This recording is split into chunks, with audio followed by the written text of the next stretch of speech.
Good evening everyone. तो last term पे हम लोगों ने क्या क्या कर लिया था, करंट के बारे में पढ़ लिया था, पोटेंशियल डिफरेंस को काफ़ी डिटेल में देखा था हमने, है ना। तो और आज हमें उससे आगे चलना है।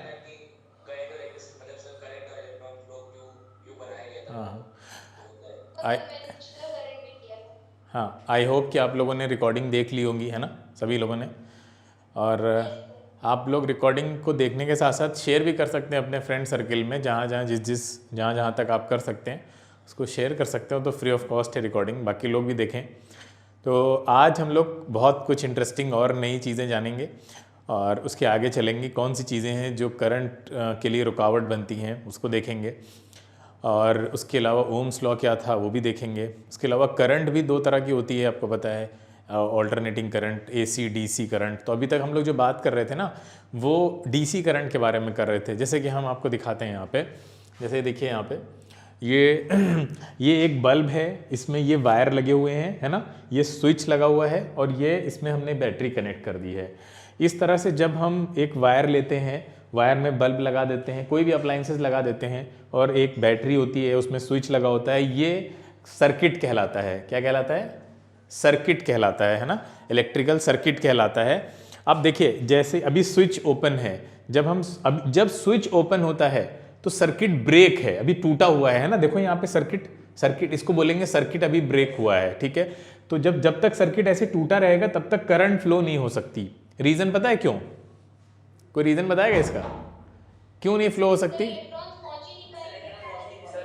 और और और कोई बहुत अच्छा जवाब हम चाह रहे हैं किसी से, कोई और अच्छा जवाब देगा इसका? हाँ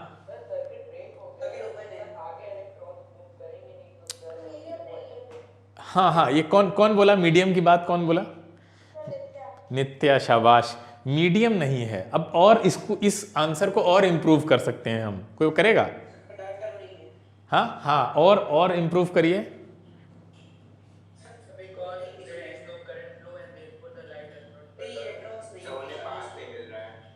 दो लोगों ने बहुत सही चीज पकड़ी, नित्या ने मीडियम की बात की, रिजुल ने कंडक्टर की बात की। अब इसको और इम्प्रूव करके कैसे बताएंगे?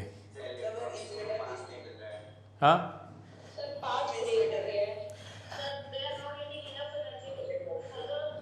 अच्छा, यहां से हमको पता चल रहा है ना कि whether air is a good conductor और बैड कंडक्टर। हाँ, because air is a bad conductor, that is why the electron is not getting the channel, proper channel to flow, है ना भाई। अगर एयर अच्छा कंडक्टर होता तो क्या इलेक्ट्रॉन फ्लो नहीं कर जाते, सर्किट कंप्लीट हो जाता? बोलो अपने आप। तो बीच में जो एयर है, ठीक है, that is creating the problem, because the air is the bad conductor of electricity, ठीक है। हाँ, तो यहाँ पे एयर है और एयर वो कंडक्ट नहीं करने दे रहा है। तो जैसे ही as soon as you switch on the, आप जैसे ही स्विच को ऑन करते हैं तो क्या होगा? आप देखो इलेक्ट्रॉन फ्लो होना शुरू हो गए। अब आपको दिख रहा होगा कि इलेक्ट्रॉन कैसे फ्लो हो रहे हैं, एक डायरेक्शन में फ्लो हो रहे हैं ना। इलेक्ट्रॉन का फ्लो देखिए यहाँ पे दिख रहा होगा, ये क्लियर दिख रहा है सबको? तो इलेक्ट्रॉन एक डायरेक्शन में फ्लो हो रहे हैं। ऐसी करंट जो एक डायरेक्शन में इलेक्ट्रॉन को फ्लो कराती है उसको बोलते हैं डीसी या डायरेक्ट करंट, ठीक है। तो हमारी जो बैटरीज हैं, अब तक हमने जिसके बारे में पढ़ा, वोल्टा के बारे में पढ़ा था, उन्होंने बैटरी बनाई सबसे पहले। तो ये बैटरी है हमारी, ये इसके अंदर जो करंट होती है वो डायरेक्ट करंट होती है, ठीक है। इतना क्लियर है? अच्छा, बैटरी में जो करंट है वो डायरेक्ट करंट है। इसी तरह से अगर हम यहाँ पे जो सोर्स है उसको बदल के एसी कर दें, अगर हम देखें यहाँ पे, ये देखिए एसी सोर्स कुछ इस तरह का दिखता है, ठीक है, ऐसे बना होगा, देखा होगा आप सबने। तो ये इसमें भी प्लस माइनस लिखा होगा, लेकिन अब देखो यहाँ पे भी सर्किट ब्रेक हुआ है। जैसे ही हम यहाँ पे स्विच को ऑन करेंगे तो अब इलेक्ट्रॉन क्या वैसे ही मूव कर रहे हैं जैसे पिछले वाले सर्किट में मूव कर रहे थे? कुछ अलग है, कुछ अलग सा दिख रहा है ना। हाँ, देखो आपको ऐसा लग रहा होगा कि electron they are vibrating, to and fro motion कर रहे हैं, वो अपनी पोजीशन पे ही खड़े होकर टू एंड फ्रो मोशन चल रही है उनकी। तो जो ऑल्टरनेटिंग करंट है, इसका नाम ही ऑल्टरनेटिंग करंट ऐसे पड़ गया कि इलेक्ट्रॉन क्या करते हैं कि पहले इधर जाएंगे। जैसे साउंड में पढ़ा था ना, साउंड में क्या होता है, जो पार्टिकल होता है वो अपनी मीन पोजीशन से एक एक्सट्रीम पे जाएगा, फिर वापस मीन पे, फिर दूसरी एक्सट्रीम पे, है ना, ऐसे ही होता है। पहले ये मीन, हाँ ऐसे, ठीक है। तो इससे क्या हो रहा है कि बार बार क्या होता है, उनके जो पोल्स हैं वो भी स्विच होते हैं। मतलब वो इधर गया तो वो माइनस हो गया मान लो, फिर वापस आया, फिर उधर प्लस हो गया, प्लस माइनस, ऐसे ऐसे स्विच होता रहता है। तो ऑल्टरनेट होता रहता है। ऑल्टरनेट का मतलब ये होता है ना, एक के बाद एक स्किप करते हुए, है ना, कहते हैं ना ऑल्टरनेट डेज में क्लासेस होंगी, सुना होगा ऑल्टरनेट का मतलब क्या है कि एक के बाद एक, ठीक है। तो वो वैसे ही वन बाय वन वो स्विच कर रहा है, पहले पॉजिटिव होता है, फिर पॉजिटिव को स्किप करके नेगेटिव पे पहुंच के फिर पॉजिटिव हो जाता है। तो ये ऑल्टरनेट चलता रहता है, पॉजिटिव नेगेटिव ऑल्टरनेटिवली आते रहते हैं। तो जो पोल्स हैं वो लगातार स्विच होते रहते हैं, कभी पॉजिटिव कभी नेगेटिव, ठीक है। तो जो ये साइकिल है इनकी, ये मान लेते हैं 1 मिनट में अगर वो 50 साइकिल कर रहा है, तो 50 साइकिल का मतलब ये होता है, भाई वाइब्रेशन हमने पढ़ा है ना, 1 मिनट में अगर कोई 50 बार वाइब्रेट कर रहा है तो ये उसका क्या कहलाएगा? अरे साउंड में पढ़ा है हमने, अगर कोई पार्टिकल 1 मिनट में 50 बार वाइब्रेट कर रहा है तो क्या कहलाएगा वो? हाँ, फ्रीक्वेंसी कहलाएगा, बिल्कुल सही है। तो यहां पे इलेक्ट्रॉन वही काम कर रहा है, तो ये फ्रीक्वेंसी हुई ना ऑल्टरनेटिंग करंट की। तो अगर कोई ऑल्टरनेटिंग करंट में अगर कोई इलेक्ट्रॉन 50 बार ये ऐसा कर रहा है, तो इसका मतलब ये है कि 50 बार नेगेटिव बन रहा होगा, 50 बार पॉजिटिव बन रहा होगा। बोलो, ऐसा हो रहा होगा? क्लियर है? हाँ, तो ये बेटा आवाज बहुत स्लो आ रही है, थोड़ा थोड़ा तेज पूछिए अगर पूछ रहे हैं कुछ। वो डीसी में बेटा, डीसी में, डीसी डायरेक्ट करंट में जो बैटरी कनेक्टेड होती है, बैटरी में ऐसा होता है, अभी दिखाया था ना इससे पहले हमने, वो वहां पे वो एक डायरेक्शन में थे। लेकिन ये एसी है, हमारे घरों में जो पावर हाउस से लाइट आ रही है ना, वो एसी है, वो एसी है, ऑल्टरनेटिंग करंट। तो हमने बताया कि ऑल्टरनेटिंग करंट कैसे डिफरेंट है डायरेक्ट करंट से, है ना। तो उसका एक बेसिक ओवरव्यू हम आपको दे रहे हैं। डिटेलिंग तो बहुत, अब आप 12th में जाएंगे पढ़ेंगे, अलग से चैप्टर है पूरा ऑल्टरनेटिंग करंट का। लेकिन अभी हम आपको थोड़ा सा ब्रीफ कर रहे हैं कि क्या होती है, कैसे समझेंगे, इनिशियली हम कैसे डिफरेंशिएट करेंगे। तो इनिशियल डिफरेंशिएशन ये है कि डायरेक्ट करंट में electron they are moving along a same line, ठीक है, एक ही डायरेक्शन में मूव कर रहे हैं। और यहां पे क्या हो रहा है, वाइब्रेशन वहां पे भी हो रहा है। देखो डायरेक्ट करंट में भी वाइब्रेशन हो रहा है, डिटेल में हम 10th में बताएंगे आपको कैसे हो, वहां पे भी वाइब्रेशन होता है। लेकिन वो वाइब्रेशन इस वाइब्रेशन से अलग होते हैं कुछ। तो कैसे अलग हैं? यहां पे जो पोल्स हैं वो स्विच होते रहते हैं हर सेकंड, मतलब हर एक राउंड में स्विच कर रहे हैं पोल्स वो लोग। तो अगर जैसे तुमसे बोला जाए कि ऑल्टरनेटिंग करंट में इलेक्ट्रॉन की फ्रीक्वेंसी 50 हर्ट्ज है, तो 50 हर्ट्ज का मतलब क्या है, कितनी बार पॉजिटिव कितनी बार नेगेटिव बन रहा होगा? उतनी ही बार, हाँ, 50 times positive and 50 times negative, है ना। क्लियर है? अच्छा, तुमको पता है कि मतलब इंडिया में और यूएस में, मतलब अलग अलग कंट्रीज में फ्रीक्वेंसी अलग अलग होती है। जो इलेक्ट्रिक करंट आपके घर आती है तो कहीं पे 60 हर्ट्ज है, कहीं पे 50। इंडिया में पता है कितना है? 50 हर्ट्ज है। हाँ, तो उसका मतलब यही है कि हम ऐसी करंट यूज करते हैं। इसी तरह से वोल्टेज भी अलग अलग होता है कि इंडिया में हम लोग 220 वोल्ट यूज करते हैं, जबकि यूएस में 110 वोल्ट यूज होता है। इंडिया में ब्रिटिशर्स थे तो उन्होंने जो अपना बनाया हुआ था, अपने यहाँ का सिस्टम वैसा ही बनाया, वो पूरा बहुत अच्छे से। आप लोग आगे जब हम लोग रेगुलर क्लास में जुड़ेंगे तो उसमें पढ़ेंगे कि ये वोल्टेज का क्या फैक्टर क्या होता है, क्यों हम वोल्टेज को कम करके यूज़ कर रहे हैं कुछ कंट्रीज़, कुछ हमारे यहाँ क्यों 220 वोल्ट है, ठीक है। अगर कोई अप्लायंस आप यूएस से खरीद के लाते हैं, मान लीजिए अगर वो 110 वोल्ट पे ही बना हुआ है तो इंडिया में काम नहीं करेगा। तो जो मल्टीनेशनल कंपनीज होती हैं फिर वो ऐसे प्रोडक्ट बनाती हैं जो इस बात को ध्यान में रखती हैं। कोई हेयर ड्रायर आप खरीद के लाए यूएस से, तो उस पर देखना पड़ेगा आपको कि वो 220 वोल्ट के लिए भी सपोर्ट करता है या नहीं करता, अदरवाइज वो यहाँ काम ही नहीं करेगा, ठीक है। तो ये इस तरह से अप्लायंसेस भी अलग अलग जो रेटिंग्स हैं वो से बनाए जाते हैं, उसको ध्यान में रखते हुए बनाए जाते हैं। तो ये डिफरेंस क्लियर हुआ डीसी करंट और एसी करंट का। किसी बच्चे को डाउट हो तो पूछे। वो डीसी करंट का अभी बेसिक डिफरेंस बताया है, अभी कोई डिटेलिंग नहीं है कि बेसिकली ये टू एंड फ्रो मोशन करते रहते हैं, वो एक डायरेक्शन में चलते रहते हैं। अभी सिर्फ इतना समझने के लिए। क्लियर है इतना? हाँ बेटा, हाँ हाँ बताओ।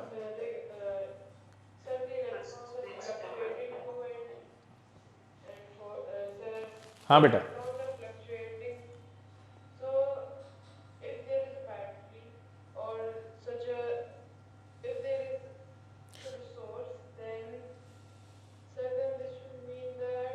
बेटा तुम क्वेश्चन तुम अपना हिंदी में भी पूछ सकते हो, मतलब there is no need to speak in English, there is no compulsion, ठीक है। तो थोड़ा जल्दी हो जाएगा ना, मतलब टाइम बहुत कम है तो क्लियर भी होगा। बताओ। हाँ जैसे कि ये सर्किट है, हाँ इसके अंदर ये इलेक्ट्रॉन्स आगे पीछे हो रहे हैं, बिल्कुल। तो फिर इसका मतलब हुआ कि मतलब कोई भी बैटरी है जो एसी या डीसी सोर्स का है, तो उसका प्लस और माइनस फ्लक्चुएट हो रहा है, डिफरेंट हो रहा है, हम्म प्लस और माइनस, हम्म प्लस बन जा रहा है, माइनस माइनस बन जा रहा है, प्लस, ऐसा हो रहा है। नहीं, बैटरी में ऐसा नहीं होता है, क्योंकि बैटरी में डायरेक्ट करंट फ्लो होती है। वहां पोल्स अपना परमानेंट होते हैं, प्लस प्लस ही रहेगा, माइनस माइनस रहेगा। बैटरी में ऐसा बिल्कुल नहीं होता है। ऐसा हमारे घर में होता है। हमारे घर में जो करंट आ रही है वो बैटरी वाली करंट नहीं है।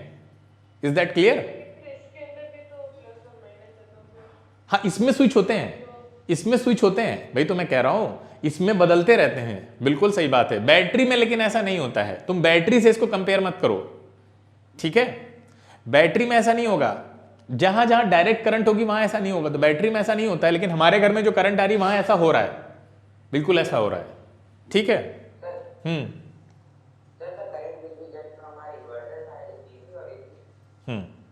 इन्वर्टर से, इन्वर्टर वाली ना, इन्वर्टर इन्वर्टर तो कन्वर्ट कर देता है ना। तो बैटरी में जो करंट बन रही है वो तो डीसी ही है। इन्वर्टर से इसीलिए आपके घर में जब इन्वर्टर चल रहा होता है तो एक जो उसका वोल्टेज है वो 220 ही रहता है, फिक्स रहता है वहां से ना। उसको आप बहुत ज़्यादा बढ़ा, हाँ हाँ, डायरेक्ट करंट, उसमें आता है डायरेक्ट में फिर कन्वर्ट होके एसी में हाँ फिर डीसी हो गया, सप्लाई जाता है। बिल्कुल। उसमें एक चीज़ लगी होती है जो, हाँ बताओ। पॉजिटिव नेगेटिव होता रहता है और रेड करंट में बाहर, तो हमारे घर में जो भी इलेक्ट्रॉनिक अप्लायंसेस चलते हैं वो फ्लक्चुएट क्यों नहीं होते? वो फ्लक्चुएट इसलिए नहीं होते क्योंकि उनको डिज़ाइन ही वैसा किया गया है, वो फ्लक्चुएट नहीं होंगे।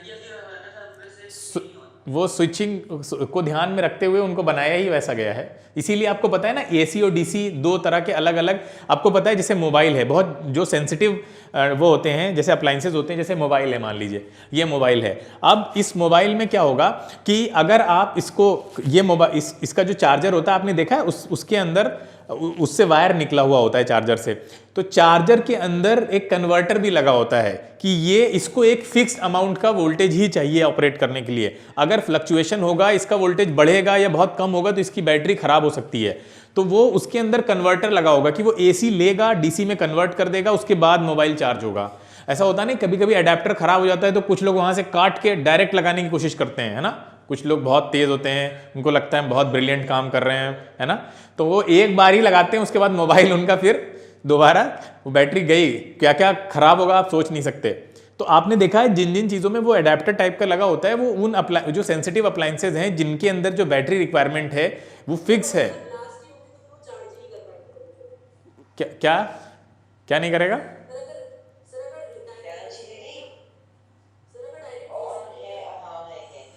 बेटा अपना माइक बंद रखिए, अगर कोई क्वेश्चन नहीं पूछना है तो। हाँ हाँ, चार्ज नहीं करेगा, चार्ज नहीं करेगा, और हो सकता है उससे कोई नुकसान भी आपको पहुंच जाए, ठीक है। उसके अप्लायंसेस को नुकसान पहुंच जाता है और बहुत सारी दिक्कतें होती हैं। तो हाँ हाँ, वही तो बोल रहा हूँ। तो ये चीज़ को ध्यान में रखना है हमको कि क्या कि ये जो अप्लायंसेज होते हैं उनके साथ अगर कोई सेंसिटिव अप्लायंस बनाया जा रहा है जो कि ये फ्लक्चुएशन झेल नहीं पाएगा, बर्दाश्त नहीं कर पाएगा, तो उसमें फिर वो कन्वर्टर भी लगे होते हैं कि वो कन्वर्ट करके डीसी देते हैं। हमारे घर में maximum appliances, even washing machine है आपकी, और उसमें भी लगा होता है। इवन मिक्सर ग्राइंडर्स कई तरह के इस तरह के आते हैं, उसमें भी लगा होता है। तो कई सारे अप्लायंसेज में वो पहले ही दे देते हैं, कन्वर्टर लगा होता है उसमें। हाँ बेटा,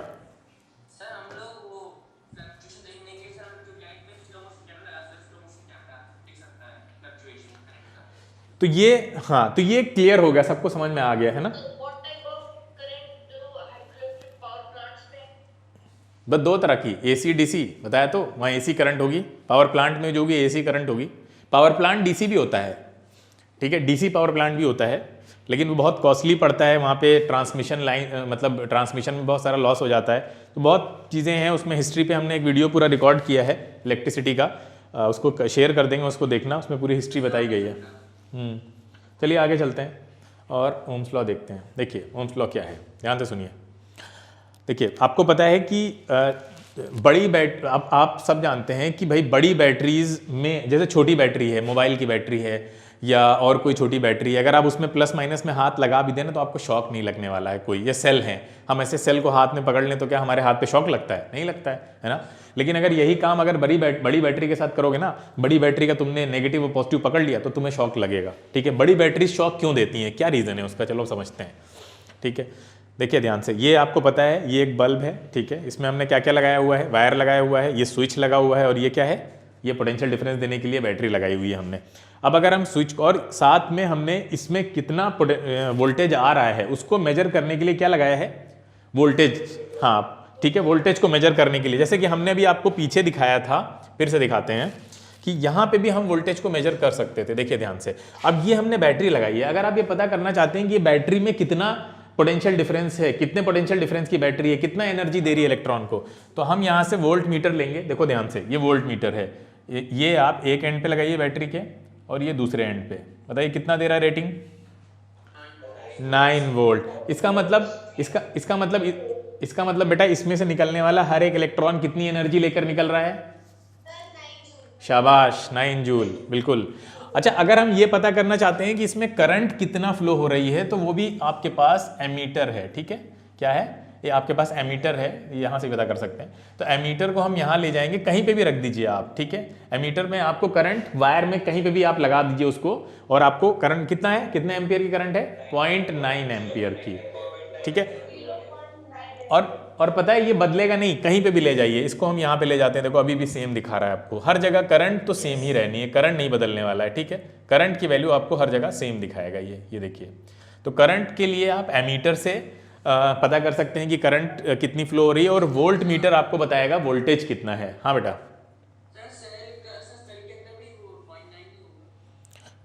हाँ, करंट तो सब जगह सेम होगी, रख दो। ठीक है, हाँ बेटा, Sir, I'm asking that if we like put the voltmeter on the wires only, so then what, it will be constant or it will change? चलो अच्छा है। देखिए यहाँ पे ये कह रही हैं कि वोल्ट मीटर को हम वायर पे रख देते हैं। सुनो ध्यान से, ये रख दिया हमने वायर पे, क्या दिखा रहा है, 0। क्यों, रीजन ये है कि आपने एक ही साइड पे, देखो बैटरी का एक ही एंड कनेक्टेड है ना यहाँ पे, अगर आप एक एंड यहाँ रखें, एक एंड यहाँ रखें, अब क्या दिखा रहा है, 9 वोल्ट। तो अगर वायर पे भी लगाना है तो मेक श्योर कि एक एंड इधर हो, एक एंड इधर हो। क्लियर है बेटा, अब ये कहीं पे भी लगाओ, ऊपर ले चलते हैं, चलो, क्या यहाँ भी वही शो करेगा, बिल्कुल शो करेगा 9 वोल्ट। क्लियर है, एंड मेक श्योर करो कि एंड दोनों अलग अलग लेने हैं आपको। एक ही एंड पे चले जाओगे तो पोटेंशियल डिफरेंस 0 हो जाएगा ना, वहां पे तो कोई डिफरेंस है ही नहीं पोटेंशियल्स का। हाँ बेटा, हाँ बल्ब पे लगा देते हैं, ये लीजिए, है 9 वोल्ट। हाँ, सिंगल एक साइड पे नहीं करेंगे, बस दोनों साइड पे होना चाहिए। ठीक है, दोनों पोटेंशियल्स को इंक्लूड करके चलना है हमें। चलिए आगे चल। हाँ हाँ बेटा, आवाज़ बहुत स्लो आ रही है, मुझे सुनाई नहीं दे रहा सही से, क्या पूछ रहे। ये कौन बच्चा है, मैं रिमूव कर रहा हूँ, पवनी 9D।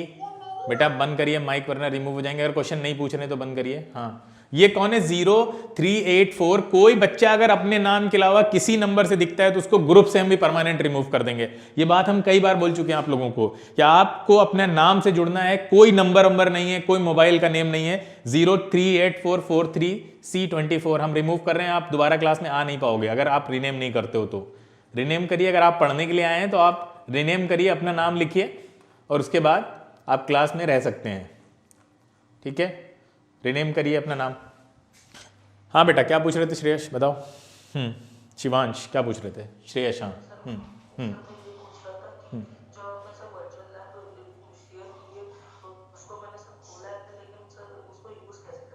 तो अभी तुम्हें खोलना जरूरी है उसको, मतलब अभी क्लास में रह के क्लास में जो समझाया जा रहा है उसको देखना चाहिए। तुमने वर्चुअल लैब खोल दी तुरंत वहां से, है ना।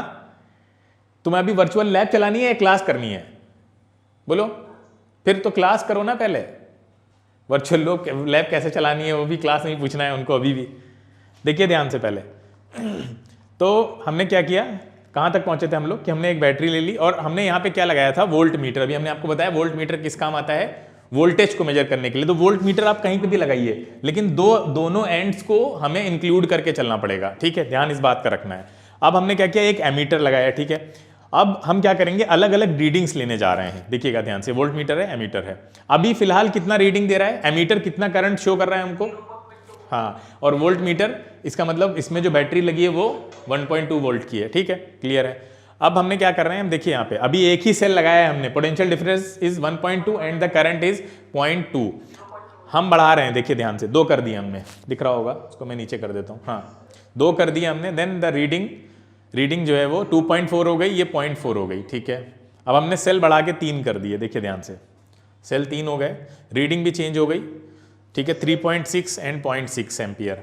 आपको एक पैटर्न दिख रहा होगा, है ना, एक पैटर्न दिख रहा होगा, हाँ पैटर्न ये है। देखिए हम अगर ग्राफ बनाएं इसका एक्स एक्सिस और वाई एक्सिस पे, तो वो ग्राफ क्या आएगा, हमें साफ साफ दिख रहा है कि वो हाँ अभी यहाँ पे बना के भी देख लेते हैं हम लोग। देखिए ये ग्राफ में हमने क्या क्या लिया है, पहले ये बताइए, वाई एक्सिस पे क्या लिया है, एक्स एक्सिस पे क्या लिया है हमने, वाई पे लिया है हमने करंट और एक्स एक्सिस पे वोल्टेज है, ठीक है, हाँ। तो अब हम अगर इसका ग्राफ बनाते हैं तो क्या आ रहा है, देखिए 1.2 का वोल्टेज है और 0.2 एम्पियर की करंट है। तो 0.2 एम्पियर की करंट जब फ्लो हो रही है तो वोल्टेज कितना है, यहाँ पे नीचे वैल्यूज गड़बड़ लिखी हुई हैं, ऐसा लग रहा है, चलिए तब भी सही कर सकते हैं हम लोग। 1.2 ये हुआ ना भाई, 1.2 यही है ना, ये देखिए,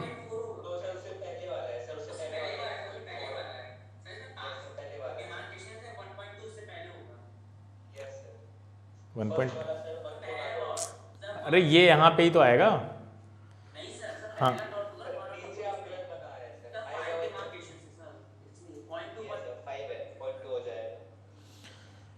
नहीं समझ में आ रहा तुम लोग क्या कह रहे हो।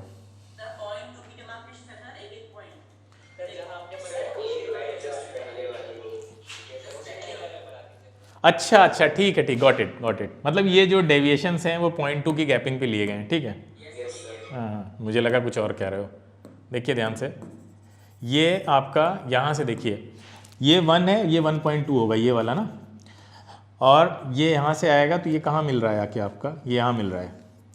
अगला पॉइंट कहाँ मिलेगा हमें, 0.4 है तो 2.4 है, 2.4 तो यही वाला होगा, और 0.4 ये है, तो हम ऐसे आगे चलेंगे, ये कहाँ मिल रहा है हमें, ये यहाँ मिल रहा है, ये देखिए। अगला पॉइंट 3.6, ठीक है, 3.6 का मतलब ये वाला हो गया, और उधर क्या है 0.6 ये वाला हो गया, इधर ले चलिए और इधर से ऊपर चलेंगे हम तो यहाँ मिल जाएंगे, ठीक है। तो अब ये लाइन आपको साफ साफ दिख रहा है, यहाँ से मिलाइए, स्ट्रेट लाइन जा रही है ना, स्ट्रेट लाइन, ठीक है। तो ये ग्राफ, स्ट्रेट लाइन ग्राफ ये दिखाता है कि जो ये y और x एक्सिस की जो भी क्वांटिटीज़ हैं दे आर डायरेक्टली प्रोपोर्शनल, हाँ बिल्कुल, ठीक है। तो ये आपको देखिए, सबसे पहले यहाँ पे मिला, सेकंड ये था जो हमने मिलाया था, थर्ड ये है आपका, ठीक है। ये आपकी स्ट्रेट लाइन मिल गई थी आके, क्लियर है इतना। वैसे उनको VI बनाना चाहिए था, IV यहाँ पे मुझे लगता है मिस्टेक हुई है। चलिए, तो स्ट्रेट लाइन आपको दिखा रही है क्या कि पोटेंशियल डिफरेंस इंक्रीज कराओगे तो क्या बढ़ेगा, करंट बढ़ जाएगी, इंक्रीज करेगी, सेम थी, ठीक है, क्लियर है। तो अब आप अगर ये देखिए, इसके बारे में एक्सपेरिमेंट किया था जॉर्ज साइमन ओम, एक जर्मन साइंटिस्ट थे, 1827 में उन्होंने ये एक्सपेरिमेंट किया था कि उन्होंने देखा कि जैसे जैसे हम पोटेंशियल डिफरेंस को इंक्रीज करते हैं वैसे वैसे करंट भी इंक्रीज करती है। तो ओम्स लॉ ये कहता है कि current flowing between any 2 points of a conductor is directly proportional to the potential difference between the 2 points. ये जो जॉर्ज साइमन ओम साइंटिस्ट थे, इनके एक्सपेरिमेंट के बाद इस नाम पे ही, इसी नाम पे पड़ गया वो ओम्स लॉ, मतलब उस लॉ को ही हम ओम्स लॉ बोलने लगे, क्लियर है। ये तो पहले ही रखी हुई है, अभी किसी ने नहीं पी है, चेंज कर दो, हमें लगा ठंडी हो गई होगी, हाँ ठीक है। तो ओम्स लॉ बोलते हैं हम। अब वैलिड कब है ये, ध्यान रखना इस बात को, अगर टेम्परेचर कांस्टेंट है, टेम्परेचर को वेरी कराएंगे तो ओम्स लॉ डिस्टर्ब हो जाएगा, ठीक है, वहाँ पे फिर वेरी कर जाएंगी रीडिंग्स उसकी। तो ओम्स लॉ क्या है, I या V directly proportional to I, ठीक है, या कुछ भी बोल सकते हैं दोनों में से, ठीक है। अब ये जब प्रोपोर्शनलिटी साइन हटता है तो यहाँ पे एक कांस्टेंट आ जाता है R, ठीक है। R क्या है, R है प्रोपोर्शनलिटी कांस्टेंट जिसका नाम है रेजिस्टेंस, ठीक है। अब यहाँ पे क्या है कि V directly proportional to I तभी रहेगा जब R कांस्टेंट हो, R ना बदले। अगर R बदलने लग गया तो फिर V बढ़ाने से I वैसे वैसे नहीं बढ़ेगा, कुछ अमाउंट ऑफ V कंज्यूम हो जाएगा R को ओवरकम करने में भी, ठीक है। अब देखिए यहाँ पे आई, ये फॉर्मूले बन जाते हैं सारे इससे आके। वी अगर कांस्टेंट, अब ये चीज़ सब ध्यान से सुनिए, ध्यान से। सबसे पहला हमने क्या बताया था, आर अगर कांस्टेंट है then V is directly proportional to I, और वो किसने किया था, ओम ने, ठीक है, जॉर्ज साइमन ओम ने।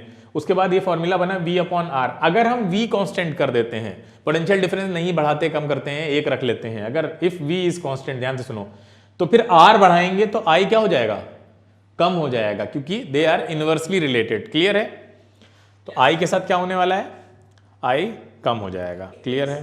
तो इसका मतलब ये हो गया कि अगर हम v को कांस्टेंट कर लें या उसको 1 मान लें तो i is inversely proportional to r। ठीक है, क्लियर है इतना? तो रेजिस्टेंस क्या है, एक प्रॉपर्टी है मटेरियल की जो कि करंट फ्लो को अपोज करती है, रुकावट है। ठीक है, जैसे पानी है, पानी फ्लो कर रहा है पाइप में आपने बहुत सारे कंकड़ पत्थर भर दिए, वो सब क्या है, उसके लिए रुकावट है, रेजिस्टेंस है। ठीक है, उसी तरह से करंट फ्लो हो रही है वायर में, वहाँ पे भी रुकावट होती है। एसआई यूनिट क्या हो गई, उन्हीं के नाम पे पड़ गई है, ओम साइंटिस्ट थे, उन्हीं के नाम पे रेजिस्टेंस की यूनिट ओम पड़ गई। अब क्या पूछ रहा है क्वेश्चन, ध्यान से सुनो। Why don't we get an electric shock with a small cell but do get one from a big one. ठीक है, बिग बैटरी से हमें लग जाती है, उसका रीज़न क्या है उसका रीज़न क्या है, एक छोटी बैटरी से नहीं लग रही है। हाँ, क्यों, उसका पोटेंशियल डिफरेंस ज़्यादा है, उसका, हाँ शाबाश, वोल्टेज ज़्यादा है, पोटेंशियल डिफरेंस ज़्यादा है, तो पोटेंशियल डिफरेंस की वजह से ऐसा हो रहा है। देखिए यहाँ पे लोअर पोटेंशियल, यहाँ पे लार्जर पोटेंशियल है। ठीक है, तो ये आपको पता है, ये स्मॉल करंट देगा उसी की वजह से, और ये ज़्यादा करंट आपके अंदर से पास करा देगा। लार्जर पोटेंशियल का मतलब क्या है, लार्जर करंट। ठीक है, मतलब क्या है, शॉक, बड़ा शॉक लगेगा आपको। ठीक है, तो रेजिस्टेंस के बारे में हमने क्या देखा, ये कैसे आती है, रेजिस्टेंस कैसे पैदा होती है, कोई बताएगा रेजिस्टेंस कैसे आती है? चलिए, अच्छा कैसे आती है, हाँ चलिए आगे देखेंगे। अभी तक जो देखा उसको जल्दी से एक बार रिवाइज कर लें। ओम्स लॉ क्या कहता है, current flowing through a conductor is directly proportional to the potential difference across its ends. दूसरा क्या कहता है, मैथमेटिकली हमने ये सब भी देखा, v directly proportional to i और v equal to I R, where r is the resistance. Resistance क्या है, property of a conductor to resist the flow of charges of current. ठीक है, और एसआई यूनिट होती है ओम। इतना हम देख चुके हैं। अब हम लोग देखेंगे कौन कौन से फैक्टर हैं जो जिनसे रेजिस्टेंस जो है अफेक्ट होती है, कौन कौन से फैक्टर्स हैं जो इसको अफेक्ट करते हैं, कम करते हैं, ज़्यादा करते हैं। हाँ आप लोग पढ़ चुके हैं। देखिए, करंट, रेजिस्टेंस की मेन प्रॉपर्टी है वो करंट को अपोज करने के लिए बनी है। ठीक है, करंट को अपोज करेगी। रीज़न क्या है उसका, रीज़न है कोलिजन्स। ठीक है, कोलिजन्स आपको पता है, इलेक्ट्रॉन जब अंदर मूव कर रहे हैं तो वो आपस में भी टकराते हैं, और जो पॉजिटिव आयन्स हैं उनसे भी टकराते हैं। पॉजिटिव आयन है ना, जिनसे वो निकल गए थे बाहर, तो उनसे भी टकराते हैं। तो सबसे पहली चीज़ लेंथ है, लेंथ है जिस पे ये डिपेंड करती है। अब देखिए, एक क्रॉस सेक्शन, एक हमने एक वायर ले लिया है L लेंथ का है। ठीक है, एक दूसरा वायर ले लिया है जिसकी लेंथ 2L है। अब आपको पता है क्या रेजिस्टेंस दोनों में सेम होगी? नहीं, इसको ऐसे समझ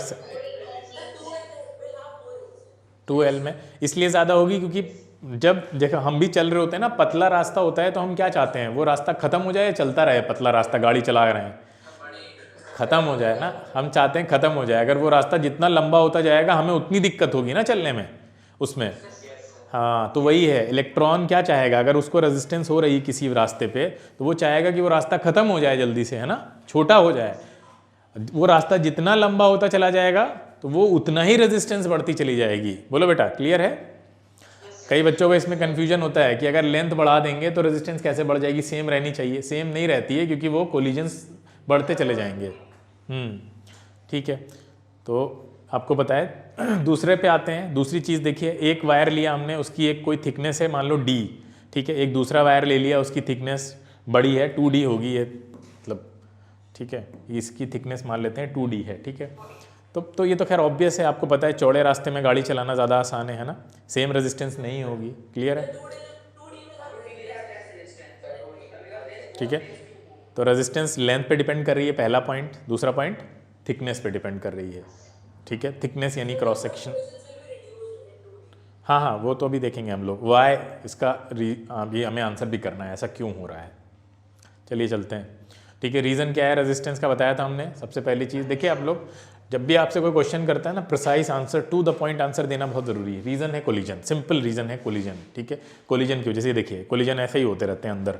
ये जो मॉलिक्यूल्स होते हैं वो वाइब्रेट करते हैं, दे कॉन्टीन्यूसली वाइब्रेट। ठीक है, अब वाइब्रेट करते रहते हैं, वाइब्रेशन की वजह से ही आपका, अब देखिए यहाँ पे लेंथ है इसकी, हमने एल लेंथ ले लिया। अब अगर वायर की लेंथ आप बढ़ाएंगे तो कोलिजन बढ़ते चले जाएंगे, आपको ज़्यादा एटम्स मिलेंगे आगे कोलाइड करने के लिए, है ना। तो रेजिस्टेंस भी बढ़ जाएगी। बोलो बेटा, इतना क्लियर है सबको? हाँ, अब देखिए, ये देखिए लेंथ बढ़ा दी हमने। अब देखो लेंथ बढ़ा दी तो कोलिजन बढ़ गए, उतने ही मॉलिक्यूल और मिल गए आपको आगे। हाँ, तो ये ऐसे आपकी जो रेजिस्टेंस है वो बढ़ जाती है। लेंथ आपने डबल की, आपके कोलिजन 2x हो गए, कॉन्सिक्वेंटली दे योर रेजिस्टेंस भी 2x हो गई, ठीक है। तो रेजिस्टेंस बढ़ेगी, वायर लेंथ बढ़ जाएगी, तो रेजिस्टेंस भी बढ़ जाएगी। तो रेजिस्टेंस डायरेक्टली रिलेटेड है वायर लेंथ से, पहली चीज़ हमने देखी। अब आते हैं एरिया वाले पे। ये देखिए 2 वायर हैं, ठीक है। थिकनेस क्रॉस सेक्शनल चीज़ देखते हैं, ए एंड बी, ठीक है। ए का ए क्रॉस सेक्शनल एरिया कुछ है, इसका 2a है, इसका a है, ठीक है। तो आपको पता है, देखो किस में इलेक्ट्रॉन ज़्यादा आसानी से मूव कर रहे हैं, दिख भी रहा है आपको। बी में ज़्यादा स्कोप है, ज़्यादा एरिया है, आसानी से मूव कर सकते हैं, कोलिजन उसके कंपैरिजन में कम होंगे, ठीक है। तो मोर रूम है इलेक्ट्रॉन्स के लिए, लेस कोलिजन होंगे, ठीक है। तो एरिया बढ़ाएंगे, रेजिस्टेंस कम हो जाएगी, सिंपल चीज़ है, क्लियर है। क्रॉस सेक्शनल एरिया अगर आप डबल करते हैं तो रेजिस्टेंस आधी हो जाएगी, है ना। कोलिजन और रेजिस्टेंस दोनों हाफ हो जाएंगे अगर आप क्रॉस सेक्शनल एरिया को डबल कर देते हैं। देखिए हमने डबल किया था यहाँ पे, ये देखिए, तो जो रेजिस्टेंस है वो हाफ हो जाएगी, ठीक है। तो वो इन्वर्सली रिलेटेड होता है। अगर हम दोनों फॉर्मूले को, पहला ये फॉर्मूला है, दूसरा फॉर्मूला ये था, दोनों को क्लब करते हैं, क्लब करेंगे तो कुछ ऐसा बन के आएगा आपके सामने, है ना। Resistance is directly proportional to length and inversely proportional to area, clear है। अब अगर हम प्रोपोर्शनलिटी साइन हटाते हैं तो क्या आएगा, एक कांस्टेंट आएगा। हाँ हाँ, तो ये आ गया आपके पास रो, है ना। रो क्या है, कांस्टेंट है, और प्रोपोर्शनैलिटी कांस्टेंट इसको बोला जाता है, क्या बोला जाता है, प्रोपोर्शनैलिटी कांस्टेंट बोला जाता है। इसको हम रेजिस्टिविटी से, हाँ रेजिस्टिविटी, हाँ रेजिस्टिविटी, और इसको बोलते हैं रो, ठीक है। तो रेजिस्टिविटी चेंज करती है जब आप मटेरियल चेंज करेंगे, ठीक है। कॉपर के वायर की अलग होगी, सिल्वर की अलग होगी, एल्युमिनियम के वायर की अलग होगी, आयरन के वायर की अलग होगी, हैं। क्या बेटा है, कई लोग बोलते हैं, एक बच्चा बोले तो समझ में आया क्या बोल रहे हैं आप लोग, क्या हाँ बिल्कुल, ठीक है। अब ये डिपेंड किस पे नहीं करती है, ध्यान से सुनो। साइज ऑफ द वायर पे डिपेंड नहीं करती है, शेप ऑफ द वायर पे डिपेंड नहीं करती है, ध्यान से सुने सही बच्चे, ठीक है। किस पे डिपेंड करती है तो पता है, किस पे डिपेंड नहीं करती है, ठीक है। तो रेजिस्टिविटी के बारे में क्या देखा हमने कि मेजर क्या है ये, इसको ध्यान से देखो। रेजिस्टिविटी क्या है, measure of a given material to oppose electric current. उस मटेरियल की अपनी इनहेरेंट प्रॉपर्टी होती है, इनबिल्ट होती है, ठीक है। तो वो हेरिडेटरी है, ऐसा बोल सकते हैं। कॉपर लेकर आया है, वो कॉपर का है, यही वजह है कि उसकी रेजिस्टिविटी है उसके अंदर पाई जाती है। ना वो उसकी थिकनेस पे डिपेंड करती है, ना वो उसकी लेंथ पे डिपेंड करती है, उसके मटेरियल पे डिपेंड करती है, क्लियर है। तो रेजिस्टेंस और रेजिस्टिविटी के बीच में डिफरेंस देख लेते हैं, क्या है। रेजिस्टेंस मटेरियल पे डिपेंड करता है या नहीं, अरे बताओ, करता है ना। रेजिस्टेंस लेंथ पे डिपेंड करता है, हाँ करता है। एरिया पे, थिकनेस पे करता है बिल्कुल, ठीक है। रेजिस्टिविटी पे आ जाते हैं। रेजिस्टिविटी क्या मटेरियल पे डिपेंड करती है, यस। शेप पे डिपेंड करती है, नहीं करती है, ठीक है। क्या साइज पे डिपेंड करती है, नहीं करती है, ठीक है। तो R is equal to rho L upon A, ये आया फाइनली फॉर्मूला हमारे पास। गुड कंडक्टर्स जिनकी रेजिस्टिविटी क्या होगी, लो होगी, है ना। और जो बैड कंडक्टर होंगे उनकी रेजिस्टिविटी हाई होगी। इन्होंने दोनों जगह गुड दे दिया सबको, ठीक है। ये क्या है, ये हैं बैड कंडक्टर्स, हाँ ठीक है, हाँ ठीक है। बेस्ट कंडक्टर, हाँ सिल्वर, ठीक है, बेस्ट कंडक्टर जी, ठीक है। हाँ सेकंड बेस्ट कंडक्टर, बिल्कुल। अरे ये देखिए कुछ मटेरियल्स हैं, उनकी रेजिस्टिविटी दे रखी है आपको। अगर ये टेबल याद हो जाए तो क्या बात है, मज़ा आ जाएगा। आप लोग याद करिएगा, धीरे धीरे याद करने की कोशिश करिएगा। ये टेबल अच्छी है और ये कॉम्पिटिटिव एग्जाम्स में बहुत काम आते हैं, इसमें से अगर डायरेक्ट क्वेश्चन आते हैं। हाँ ले लो, अरे तो रिकॉर्डिंग मिल जाएगी तब ले लेना। ठीक है, तो ये हमने देखा फॉर्मूला। अच्छा, रो का फॉर्मूला यहाँ से क्या आएगा, रो का फॉर्मूला कैसे आएगा, तो इसके नीचे 1 करके हमने क्रॉस मल्टीप्लाई किया तो यही आएगा ना, ये इधर चला जाएगा, R इंटू ए अपॉन एल, आई नहीं है एल है, ये ध्यान रखना, वो आई की तरह दिख रहा है, एल है। अच्छा, अब इसकी यूनिट बनाएंगे तो क्या बनेगी बताओ, R की ओम होती है, ए की मीटर स्क्वायर, ये मीटर मीटर कैंसिल हो जाएगा तो क्या बन गई, हाँ ओम मीटर, ठीक है, क्या आएगी, ओम मीटर, ओम मीटर। आर की रो की यूनिट हो गई ओम मीटर। क्लियर है, बताइए। अब देखो एक एक्स्ट्रा चीज़ बताते हैं आपको, देखिए ध्यान से। अगर हम V और I के बीच में ग्राफ बनाते हैं, किसके बीच में, वोल्टेज और करंट के बीच में ग्राफ बनाते हैं, तो हमें पता था स्ट्रेट लाइन मिली थी उनको, ओम भाई साहब को, है ना, स्ट्रेट लाइन मिली थी, और ये थी, इसी को उन्होंने कहा था रेजिस्टेंस। बोलो, ये रेजिस्टेंस था ना, रेजिस्टेंस कांस्टेंट है इसका मतलब। क्लियर है, तो रेजिस्टेंस कांस्टेंट है। अगर अब आपको पता है रेजिस्टेंस के बारे में सब कुछ पता है, उसकी यूनिट पता है, वो किस पे डिपेंड करती है ये भी पता है। अगर हम इस ग्राफ को पलट देते हैं, पलटने का मतलब है आई इधर आ जाए, V इधर आ जाए, और उसके बाद आपको स्ट्रेट लाइन मिले, तो ये आपकी रेजिस्टेंस अभी भी रहेगी क्या, नहीं, ये जो ग्राफ होता है इसको कहते हैं कंडक्टेंस। हाँ, ये ग्राफ है आर का, ये आर का ग्राफ नहीं, देखो जो ग्राफ निकल के आता है ना, वाई एक्सिस को एक्स एक्सिस से डिवाइड करके आता है, वी को आई से डिवाइड किया तब आर आया ना, देखो यहाँ पे ध्यान से जो लाइन आई, तो स्लोप हमेशा y डिवाइडेड बाई एक्स होता है, y एक्सिस पे जो होगा उसको x से डिवाइड कर दो। अच्छा, यहाँ पे जो स्लोप है अगर आप उसको पता करना चाहते हैं तो y को डिवाइड करिए x से, तो i अपॉन वी, और i अपॉन वी r नहीं होगा, वो तो 1 अपॉन r होगा ना। हाँ, दिस इज वाई दिस, ये 1 अपॉन r है। क्लियर है, बोलो। कंडक्टेंस रेजिस्टेंस का उल्टा, जिस वायर की रेजिस्टेंस सबसे कम होगी उसकी कंडक्टेंस ज्यादा होगी, ऑब्वियस सी बात है, वाइस वर्सा, है ना। तो V I 1 upon R is called conductance, ठीक है। अच्छा, रेजिस्टेंस की यूनिट क्या थी, ओम, है ना, बोलो। अरे रेजिस्टेंस की यूनिट ओम थी या नहीं थी, बताओ। हाँ, ये है कंडक्टेंस। कंडक्टेंस की यूनिट क्या थी, इसकी यूनिट होती है महो, ठीक है। उल्टा कर दिया उसको, सब उल्टा कर दिया।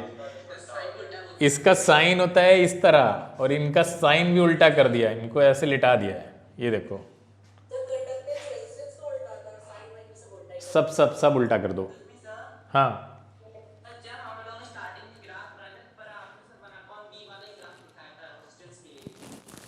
तो मैंने तो बताया था ना कि वो ग्राफ वहां पे गलत बनाया ना, उनको v अपॉन v और i का ग्राफ लेना चाहिए था, बोला तो था मैंने। ठीक है, समझ गए ये चीज, आगे चले। नेक्स्ट रिकैप कर लेते हैं जल्दी से। फैक्टर्स अफेक्टिंग रेजिस्टेंस क्या थे, लेंथ, दूसरा क्रॉस सेक्शनल एरिया यानी 1 अपॉन ए, तीसरा था आगे क्या था, रेजिस्टिविटी, ठीक है, तीसरा मटेरियल पे डिपेंड करती है। तो ये फॉर्मूला आया था R is equal to rho L upon A. Clear है, R थी रेजिस्टिविटी आपकी, ठीक है। गुड कंडक्टर्स की रेजिस्टिविटी कम होती है, ध्यान रखना है, और बैड कंडक्टर्स की ये पता है एम स्प्रिंट है, यहाँ पे बैड कंडक्टर होगा, ठीक है। यस, ये भी देख लिया हमने चार्ट भी। AG और CU ये वाइडली यूज्ड हैं, सबसे ज़्यादा यूज़ किए जाते हैं ये, ठीक है। सिल्वर की देखिए 1.59 इंटू 10⁻⁻⁸, कम से कम एक तो याद रखिए सिल्वर की, वन, और कॉपर की भी। दूसरा कौन सा है, कॉपर 1.68 इंटू 10⁻⁻8, दो याद रहेंगी बहुत है, मुझे लगता है ज़रूरत नहीं पड़ेगी। चलो भाई जल्दी आंसर दो। -8। अरे वो रिकॉर्डिंग मिल जाएगी ना, उससे स्क्रीनशॉट ले लेना, ठीक है।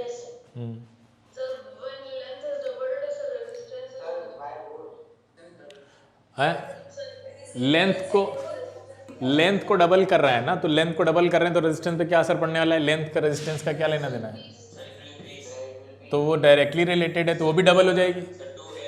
हाँ, रेजिस्टेंस भी डबल हो जाएगी। रेडियस को डबल कर दिया है। अच्छा, रेडियस को डबल नहीं, सुनो, सबसे पहले हम ये सबसे पहले हम ये पता करेंगे कि जो जिस वायर को यूज़ कर रहे हैं वो किस शेप का है, उसका एरिया निकलता कैसे है। तो वो कैसा है, वायर कैसा होता है, सिलेंडर, अरे यार सिलेंडर का होता है ना, सिलेंडर का होगा ना। तो सिलेंडर में एरिया आप कैसे, क्रॉस सेक्शनल एरिया सिलेंडर में पाई आर स्क्वायर से ही तो निकलेगा। तो इसका मतलब आर स्क्वायर हो रहा है। तो इसका मतलब है अगर आर को, आर ए जो है वो आर के डायरेक्टली रिलेटेड है, ऐसे समझो, ऐसे है ना, आर स्क्वायर के डायरेक्टली रिलेटेड है ए। तो आर को अगर आप डबल करेंगे तो ए जो है वो 4 टाइम हो जाएगा ना। हाँ, अब ए, अब यहां तक देखो कैसे अप्रोच करना है, ध्यान से सुनो, यहां तक आ गए। अब हम ए का और आर का रिलेशनशिप समझेंगे क्या होता है। तो हमें पता है कि आर इनवर्सली रिलेटेड होता है ए से, है ना। तो अब अगर 4a हो गया है तो इसका मतलब ये जितनी क्वांटिटी से बढ़ेगा या उतने से कम हो जाएगा। तो अगर ये 4 से बढ़ गया है तो इसका मतलब है ये हो जाएगा कितना, r/4। अब समझे। तो ऐसे बेटा स्टेप बाय स्टेप चलना है। सबसे पहले हमने क्या देखा, रेडियस का एरिया से रिलेशन क्या होगा। रेडियस का एरिया से रिलेशन मिल गया, वहां देखा कि अगर रेडियस को डबल करते हैं तो एरिया पे क्या असर पड़ता है, पता चला 4 टाइम हो जाएगा वो। अच्छा 4 टाइम हो जाएगा। तो अब आते हैं इनके रिलेशन पे। इनका रिलेशन ये कह रहा है कि ये जितने से बढ़ेंगे ये उतने से कम हो जाएंगे। मतलब ये डबल हो गए तो ये हाफ हो गए, ये 4 टाइम हो गए तो ये 1/4 हो गए। क्लियर है। हाँ ठीक है, आगे चलते हैं। नेक्स्ट है name the physical quantity of which the units are volt, coulomb, ohm, amp. Volt के लिए क्या है, देखिए वोल्ट आपको पता है वोल्टेज की, ठीक है, वोल्टा के नाम पे पढ़ा था, सब पता है आपको हिस्ट्री पूरी। कूलम चार्ज की होती है। देन ओम किसका है, रेजिस्टेंस का है ना, ओम रेजिस्टेंस का है, ठीक है। ओम, ओम के लिए ना लिख देना, ओम जो है सरनेम है जॉर्ज साइमन ओम का। कुछ लोग ये भी लिख सकते हैं कि ओम जो है वो सरनेम है जॉर्ज साइमन ओम का। तो रेजिस्टेंस की यूनिट है। एम्पियर किसका है, करंट का है। In transferring 1.5 coulomb charge through a wire, 9 joule of work is needed. Find the potential difference across the wire. 6 volts.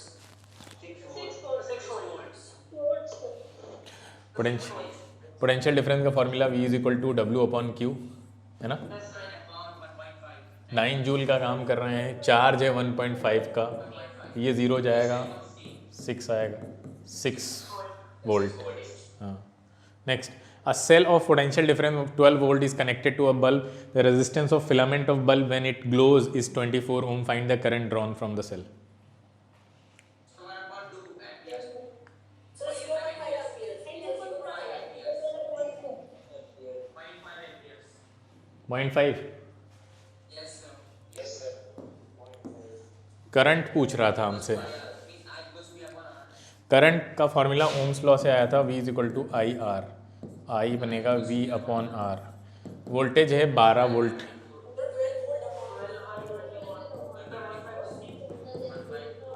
By 2 ampere, या 0.5 लिख सकते हैं इसको। देखो एम्पियर एम्प में लिखना है तो ऐसे लिखेंगे, बाकी कैपिटल ए सिर्फ कैपिटल ए बना सकते हैं, ठीक है, क्लियर है। हाँ फिलामेंट होता है वो बल्ब के अंदर जो ग्लो करता है ना बेटा, बल्ब के अंदर वो ऐसे लगा नहीं होता, ऐसे ऐसे करके बना होता है, ऐसे ऐसे, ये हाँ ये होता है, ये फिलामेंट टंगस्टन का। हाँ नेक्स्ट सिंबल्स देख लेते हैं, component of basic electrical circuit. तो वायर के लिए क्या यूज़ होता है, ये कुछ इस तरह का है। वायर के लिए ये ऐसे यूज़ करते हैं, सेल के लिए हम ऐसे यूज़ करते हैं, है ना, सिंपल है। बैटरी के लिए हम यूज़ करते हैं, ये देखिए, हाँ हाँ ठीक है। एसी के लिए हम कुछ ऐसा यूज़ करते हैं, ठीक है। एमीटर के लिए क्या यूज़ करते हैं, ये देखिए। वोल्ट मीटर के लिए हम क्या यूज़ करते हैं, ये, हाँ। गैल्वेनोमीटर के लिए इस तरह से, ठीक है। गैल्वेनोमीटर और वोल्ट मीटर, गैल्वेनोमीटर और एमीटर में डिफरेंस पता है। गैल्वेनोमीटर क्या करता है, करंट को डिटेक्ट करता है और डायरेक्शन भी बताता है, लेकिन बहुत छोटे अमाउंट की करंट को भी डिटेक्ट कर लेता है गैल्वेनोमीटर, ठीक है। और बहुत ज़्यादा करंट को वो डिटेक्ट नहीं कर पाए, मतलब उसको रीडिंग सही नहीं आएगी, ठीक है। छोटी करंट के लिए ही होता है वो मेनली, कि ज़रा सी भी करंट जा रही है तो डिटेक्शन वर्ड इसीलिए यूज़ करते हैं। वो डायरेक्शन बता देता है और डिटेक्ट कर लेता है। बाकी अगर आपको ज़्यादा करंट डिटेक्ट करानी है, सॉरी ज़्यादा करंट को मेजर करना है, तो वो एमीटर उसके लिए सही रहता है। ठीक है, तो ये डिफरेंस याद रखिएगा। आगे रेजिस्टेंस क्या है, ये रेजिस्टेंस के लिए हम लोग यूज़ करते हैं। वेरिएबल रेजिस्टेंस अभी हमने आपको पढ़ाई नहीं है तो बताएंगे। वेरिएबल रेजिस्टेंस बहुत इंटरेस्टिंग है, इसमें रियोस्टेट के बारे में उसकी वर्किंग बताएंगे कैसे काम करता है। ठीक है, फिर आगे आते हैं। बल्ब के लिए हम ये इस तरह से यूज़ करते हैं। स्विच की क्या है, ओपन है अगर तो ऐसे यूज़ करेंगे, है ना।